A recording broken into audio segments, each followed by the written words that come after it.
Guys, welcome back. Today we're going to cover three-step protection and what it is, what's involved, and how it applies to you as a conductor trainee or a conductor. If you're outside of Norfolk Southern, this is called red zone protection or in-between protection. It's a safety protocol that allows you to operate in the gauge of the track or in the foul of the track without having to worry about the engine or the train itself moving back and forth. So there's three-step that is going to be required anytime your train or your cars are attached to a locomotive, or if there is a locomotive on the same track that you intend to work on. Three things will happen when you actually ask for three-step protection. The engineer will apply the air brakes. Then secondly, they'll pull the reverser to the center, and then they'll shut the generator field off. And it's a safety protocol to make sure that you can operate in between those cars and get out without any issue. When you're requesting three-step protection, there's going to be a few ways to establish it. The first is a verbal communication between you and the engineer. If you're standing in the cab, if they are right in front of you, you can request three-step protection. The other way is through a radio transmission. Outside of that, there is no other way to request three-step protection. There's no hand signal for it, and it is illegal to request it in any other way. Now, when you're requesting three-step protection, there's certain details that need to be in the transmission. First off is going to be the job symbol. The second is going to be the engine number, and then also the occupation of the person requesting the three-step protection. So you want to make sure you have those three things when you're doing that.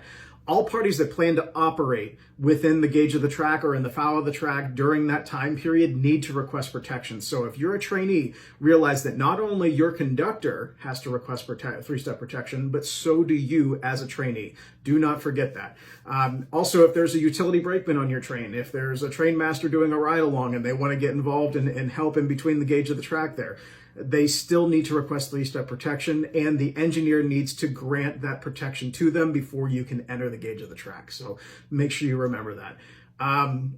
If the engineer ever intends to leave and they're not going to be in place in their seat in the actual locomotive, you are required to stay out of the gauge of the track and complete no work until they return. They will radio you and let you know that they're leaving every single time. You have to make sure you abide by that. They'll let you know when they return, but you do not have to drop your three-step protection. You just simply can't work in there until they come back.